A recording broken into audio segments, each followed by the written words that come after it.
పరీక్షన్ మహారాజు సుఖమహర్షితో ఇంకా ఈ విధంగా అంటున్నాడు. ఓ మునీంద్ర, విష్ణువు గజేంద్రుణ్ణి రక్షించినటువంటి కథని నాకు వినాలని కుతూహలంగా ఉంది. దీనిని వినిపించు. చెవులకు పండువుగా, మనస్సుకు ప్రీతిగా వింటాను. పండితులు పుణ్యాత్ముడైన విష్ణువుని గురించి చెప్పే కథలను పెద్దలు సంతోషంగా వింటారు కదా అని అడిగాడు. అప్పుడు సుఖమహర్షి ఈ విధంగా చెప్తున్నాడు. రాజేంద్ర విను, సుధారాశిలో ఒక పర్వతము త్రికూటంబన దరరుచుండు. యోజనాయుతమగునున్న తత్వంబును అంతియ వెడలుపునతిశయిల్లు. కాంచన అయస్సార కలధౌతమయములై మూడు శృంగంబులు మొనసియుండు.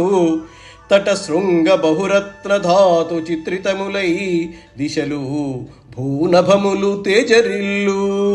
భూరి భూజలతా కుంజ పుంజములును మ్రోసి పరతెంచు సెలయేటి మొత్తములును.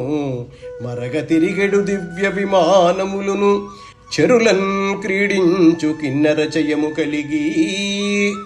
ఓ రాజేంద్ర, పాలసముద్రంలో త్రికూటమనే అందమైన పర్వతముంది. అది 10,000 ఆమడల పొడవు, అంతే వెడల్పు, ఎత్తు కలిగి ఉంది. దానికి బంగారు, వెండి, ఇనుము నిండిన 3 శిఖరాలున్నాయి.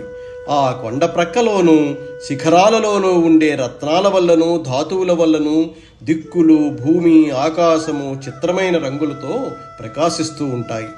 ఆ కొండలో పెద్ద పెద్ద చెట్లు, తీగలు, పొదలు, మ్రోగుతూ పారే సెలయేర్లు, అలవాటు ప్రకారం తిరిగే దేవతల విమానాలు ఉంటాయి. దాని చర్యలలో కిన్నరులు విహారం చేస్తూ ఉంటారు.